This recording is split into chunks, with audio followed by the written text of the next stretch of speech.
Hi, good morning, everyone. Bonjour. How are we doing today? All good? All good. Okay. So good morning. And I wanted to just start with wishing the happiest 20th anniversary to the wonderful All That Matters event and the fantastic team. My name is Alexis Bibiard. I work in Hong Kong as head of growth and brand solutions at AFP. AFP, Agence France Presse, is a global news agency, the oldest global news agency, headquartered in Paris, France. We do have a global network, boots on the ground, of 1,700 journalists spread across 150 countries, and a leadership role in the fight against misinformation. But today, the good news is I'm not going to talk about hard news with you, and I hope we're going to strike a deal by the end of this session. It's my pleasure to be hosting this panel this morning on the future of brand partnerships, and I welcome Claire, again, head of APAC for Revolution, and Jess, Tang, head of Insights for Asia from WGSN. Maybe we start with Claire. If you could give us a brief introduction and share, please, a fun fact about yourself. Okay, good morning, everybody. Claire Ritchie, as Alexis and Sean have said, head of APAC for Revolution, headquartered out of Chicago, sports marketing agency. Before I moved to Singapore about 18 months ago, I was based in the UK, ran an agency called Sine Qua Non that nobody could ever pronounce, so we became known as SQN. Before that, I had a background in tech for 15 years, and have been working for a long time now in F1, MotoGP, and motorsport primarily. And I guess a fun fact is I've driven a Formula One car. And I'm getting jealous already. On the track. Thank you. Thank you, Claire. So one of the biggest challenges for every leader in this room is separating the signal from the noise. And the big question for all of us is, where do you play and how do you win? So our next guest is one of the leading authorities on answering that very question. Jess, if you could also give us a quick introduction and a fun fact about yourself, please. Thank you very much for having me. So, morning everyone. My name is Jess Tang, and I'm the head of Asia Insights at WGSN. For those of you who don't know, WGSN is a consumer trends agency, and I look after a lot of the Asia trend research projects for a lot of consumer brands in the region. A fun fact, in fact, in the industry, I'm more known as Dumpling. Dumpling is actually my Substack blog, and I uncover creative voices from the region. So very nice to be here on stage with Claire and also Alexis. Thank you. Thank you so much for sharing, both of you. So in this session, as the title says, we're going to be looking at how brands choose the right partnerships and how they go about making it happen. Numbers I've been checking online are astonishing, looking at global sponsorship spending of about 96 billion by the end of 2025. Sports alone being about 70%, 68 billion annually, and expected to grow to 180 billion by 2035, so 10 years from now. Perhaps before we get into the nitty-gritty, my first question to you, Claire, is what made Revolution seek a partner such as WGSN? Yeah, thanks, Alexis. Whenever we go out to the market to look for partnerships on behalf of our clients, we need to understand the market, we need to understand the audience, and what constitutes a good deal. And that's not just always about the investment. It's about understanding everything about the deal that could possibly come into play. And one of the things that we realized is that we didn't really understand that much about the fans. The piece that was missing was actually understanding the motivations of the fans and really looking beyond the numbers and looking at the behavior of the fans and the psychographic elements of them to be better able to inform our decisions. As an agency, we're built for brands and it's in our DNA, but we felt we needed to shift the lens from the brand to the fan. And needing that sort of insight, we came to WGSN, and they're informing us very well on our opportunities. Okay, thank you so much. Yeah. So some people in the room here may not have heard of WGSN or be familiar with them. So can you tell us a bit more about your work here in Asia, Jess, please? For sure, yeah, because we operate in a very, very niche industry. So we're in consumer trends forecasting. So we work a lot with consumer brands. I personally work with a lot of the FMCG and CPG businesses in APAC. So the beauty, the fashion, the skincare brands, snacks, gummy bears, sweet biscuits, chocolates. So I work with a lot of the new product innovation teams and the CMI teams in really unpacking the why behind consumer preferences and consumer needs, and that is really the USP of WGSN. So we're headquartered in London, but actually in Asia we have presence across. We have office in Singapore. Our headquarters is actually also in Hong Kong as well. I have colleagues in Indonesia, in Australia, in Japan and Korea. So, and a little bit about our methodology, and obviously we have trend experts and trend spotters across in the ground, so across in different markets in APAC. This time, very happy to be working very closely with Claire as well, because we collaborated on a few white papers and events really to unpack the sentiments and the why behind sports fandom. So that's super exciting, and that's what we're going to be talking about today. Awesome. Would you like to elaborate a bit? Yeah, I was just going to say, it means for us that the strategy comes from the start with the insights that we get from WGSN. So from the get-go, it means that that's already built in. It means that we're future-proofing our sponsorship opportunities for our clients, as well as being able to give the sponsorship a long tail and be forward-thinking and future-protected. Okay, thanks. So we're going to be focusing a little more about the process of building sponsorship. Sorry, Claire. And just feel free to jump in, because we'll be focusing more on the process, the step-by-steps here. So say I'm brand X, and I see my competitors and brands around me getting into sponsorship, and I'm wondering if it's something I should be doing as a brand. How should I go about it? Call me, the first thing. But I'd say, yeah, I mean, as Rev and myself, we've been organizing and creating sponsorship deals for probably 25 years now. And over that period of time, the market has changed tremendously. It used to be very much about the chairman's whim for sponsorships, and it's turned into a much more robust and sophisticated form of marketing and measurement particularly. And over that period of time, we've also developed our skills as an agency and come up with a consultative process that is really rigorous to help us try and, bring new partners into the sponsorship space. Okay. And could you give us an example of a deal you struck, and how it worked? Yeah, I guess Formula One in town, it's an obvious one to go with. So for those of you that might have seen Komatsu on the side of the Williams, that was a deal I did a couple of years ago. They came to us, and it was an absolute textbook opportunity, really. They came to us, they wanted to do sponsorship, didn't know what they wanted to do. They'd done a couple of sponsorships in Australia as a test market, which have proven successful. They could see the impact on the business. And then they decided to deploy sponsorship as part of their global strategy. But they wanted some guidance, in fact. They'd done quite a lot of internal work, but they wanted some guidance on where they should be really investing.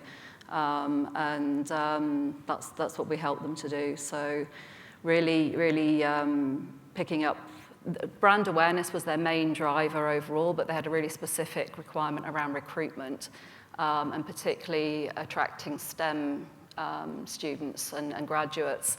And they wanted to be able to use sponsorship, Formula One, as it ended up being, to really drive that around the world. And that's really what it's proving to do.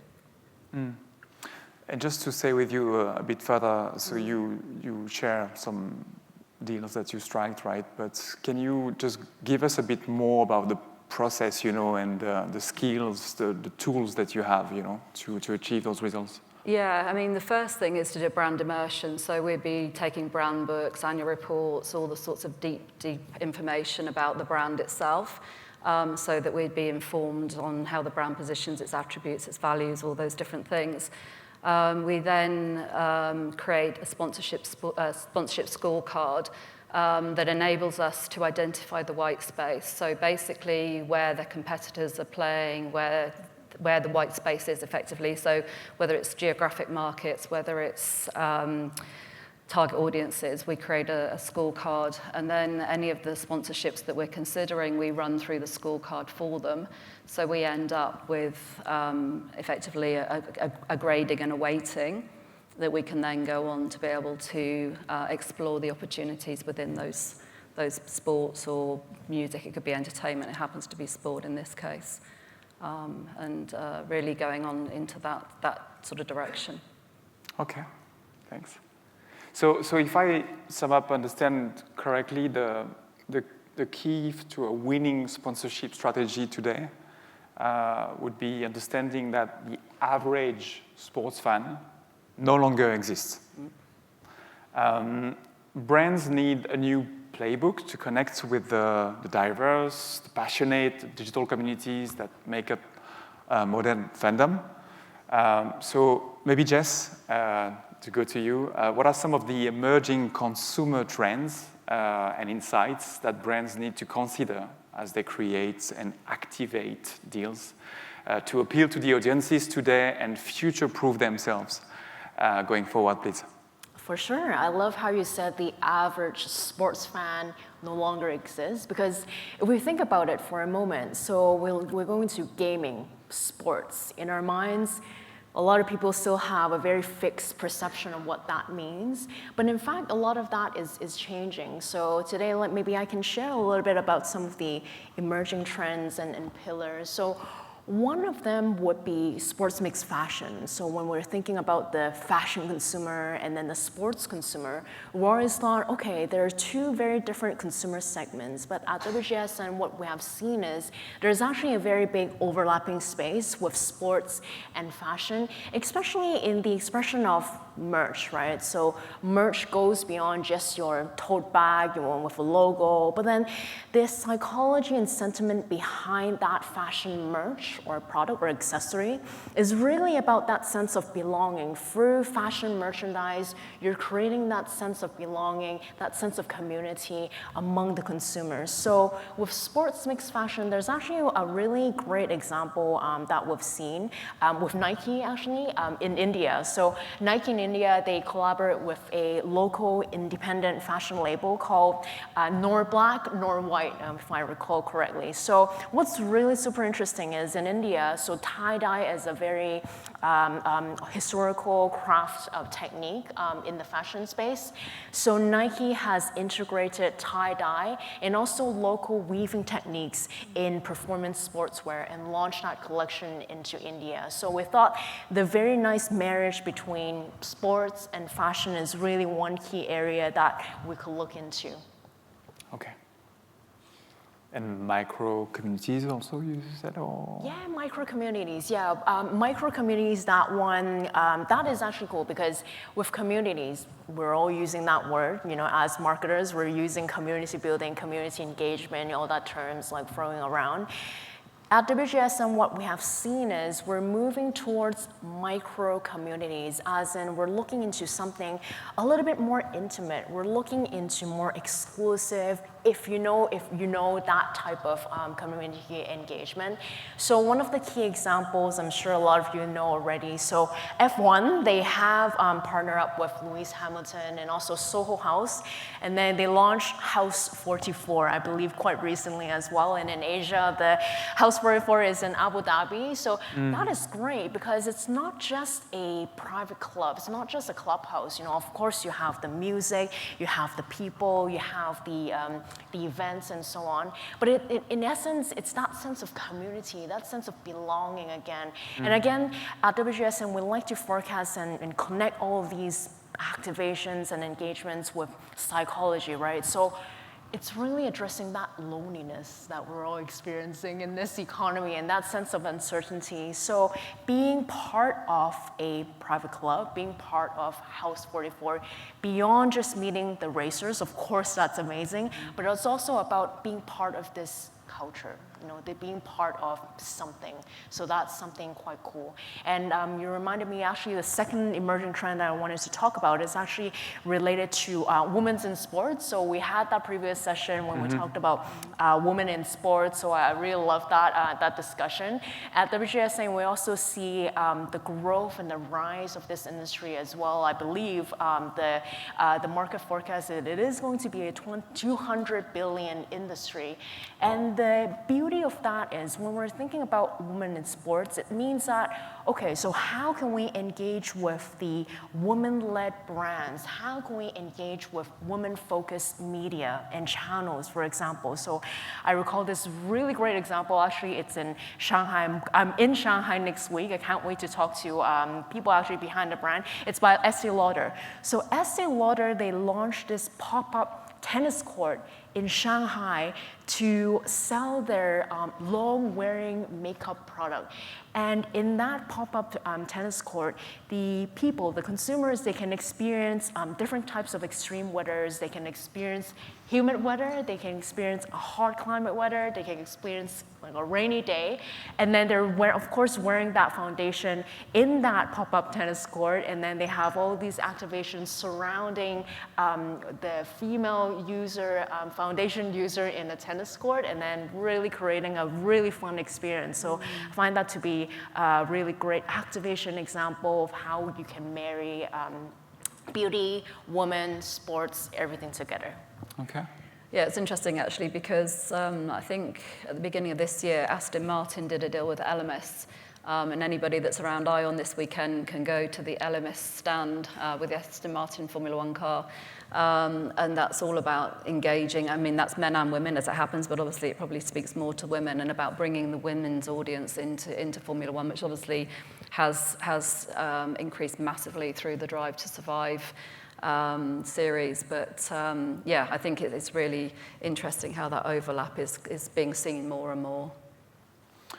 It's all very fascinating, and we can feel like the passion when you share about those insights, and experience.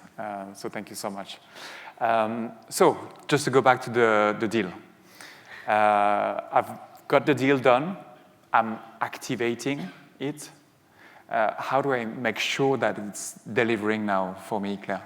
Yeah, I was going to say metrics and measurement is always a big piece. One of the things that we didn't really talk about is actually the valuation before you get the deal done. And one of the things there is about ensuring that you're getting the right rights, that you're paying a fair market price.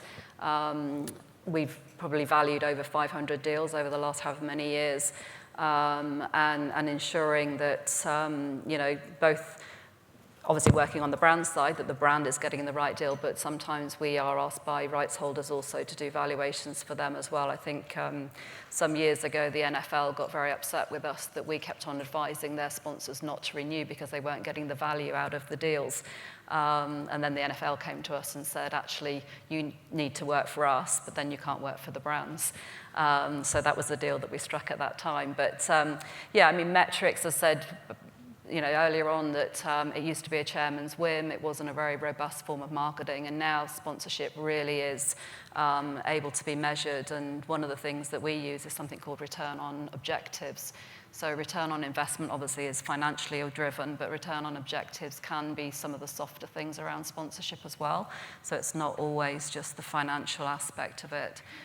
We have something called the Sponsorship Performance Index. And we obviously advise clients always to benchmark when they start a sponsorship, so you know where you're starting from, so that you can then work out where you're going along the way, and you can obviously adjust as you need to. But yeah, effectively measuring as you go forward, and benchmarking, looking at the objectives, looking at the KPIs that you're going to put against those specific objectives.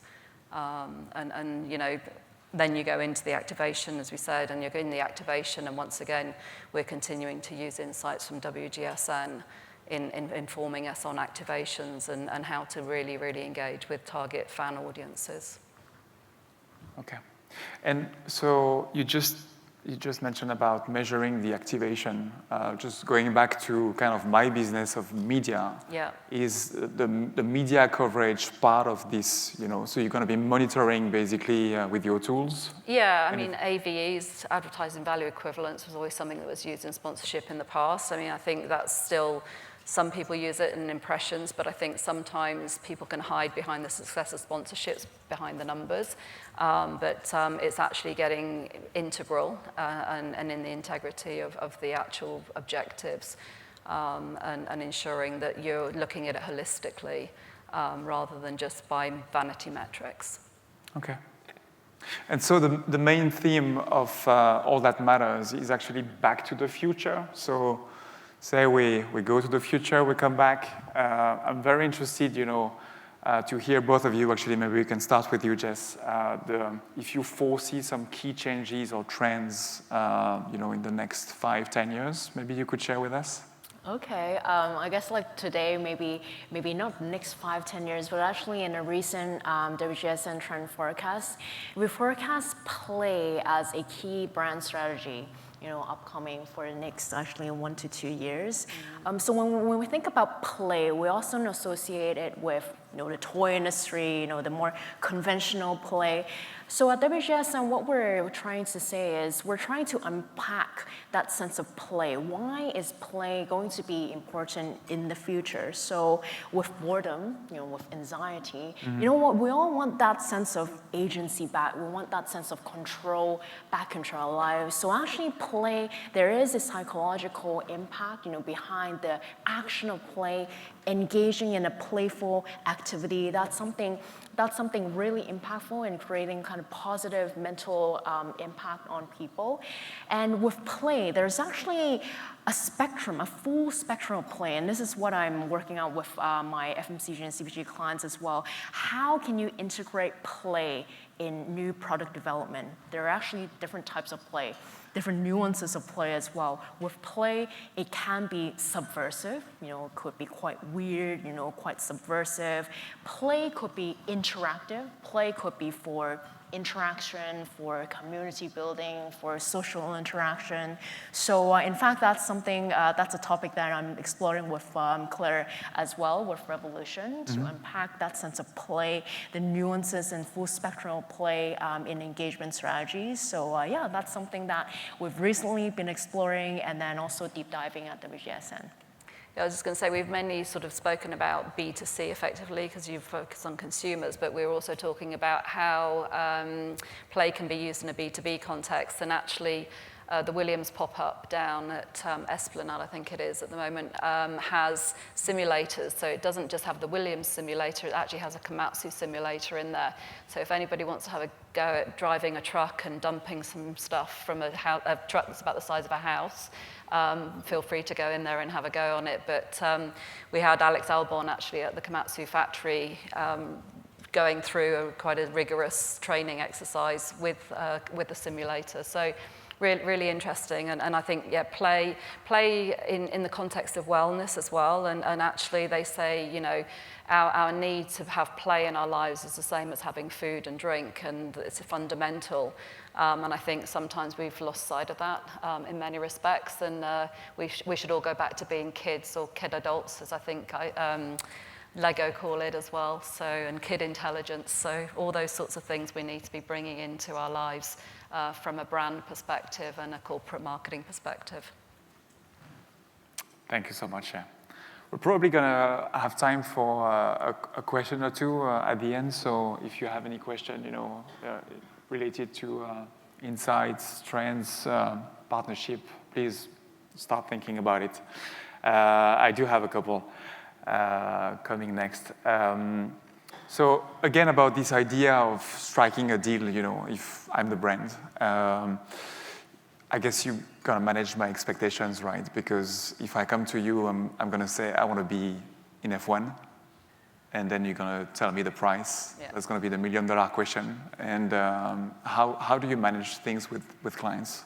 I mean, I think it's really about understanding their the size of their wallet, I guess, for want of a better word, but also the attributes, or sorry, the objectives that they want to achieve through a partnership. And, you know, we do have people come to us and want to go into Formula One, and it's like, they just don't have the scope. But it's trying to find things that will enable them to achieve their business objectives. And sponsorship often gives you a halo effect.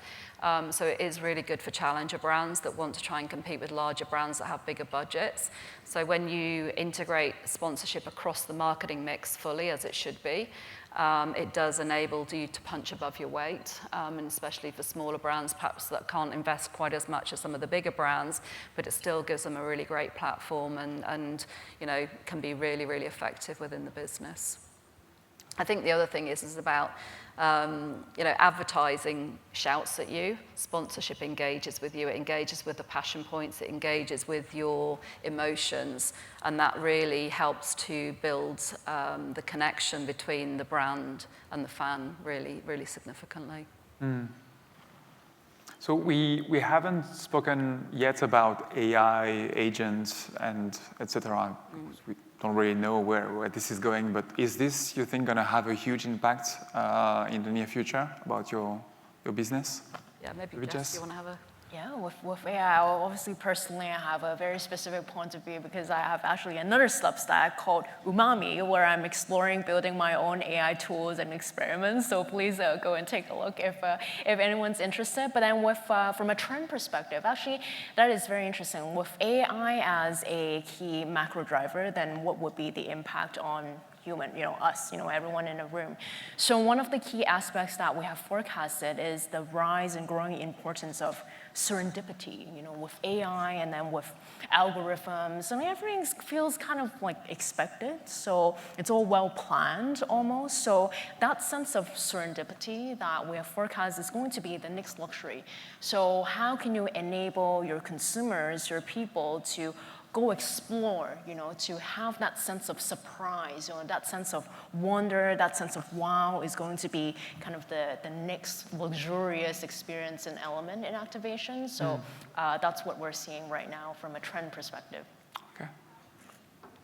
Yeah, it's interesting. We were talking about, you know, what are we going to see? I think one of the things that I see in sponsorship from an activation perspective is about virtual production. And I saw an ad the other day that was created here in Singapore in a studio, a Mercedes ad, I think it is, that was basically supposedly shot on a road in New Zealand with a very glamorous actress who has never been anywhere near the steering wheel. I think from a sponsorship perspective, it means that budgets are hopefully going to go further because you're going to be able to do more with the budget that you've got. So I think we're going to see some of that coming into play now, if not in the next, 12, 18 months. Okay, thank you for sharing. Is there any question in the audience? I can't see your hand raised. We're getting close to the end of the session. All right. Maybe just to close, best practice, if you would like to come back on the things you would advise a brand who would want to get involved into sponsorship? Use a specialist agency, I guess. Yeah, I mean, that's what we exist for. That's our bread and butter. That's what we've done year in, year out. Brands do try to go and do it on their own. And quite often come back to us and say, actually, I can't speak to the right property, or I don't know how I'm supposed to go about this. And I would say, yeah, definitely get professional advice. So you know who to call. And Ghostbusters. For you, Jess? Yeah, I mean, because today's topic is about partnership, and obviously that's going to be, the essence of where I also personally think where the future is headed.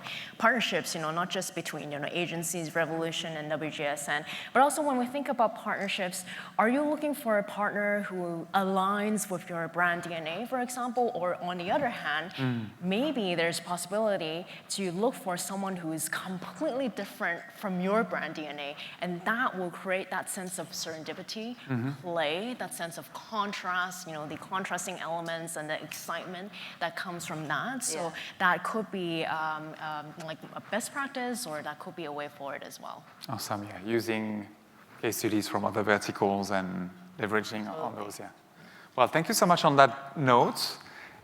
We are running out of time. And so thank you both for fascinating insights and for sharing about how to strike deals into sponsorship. Please, round of applause for these amazing ladies. Thank you. Thank you.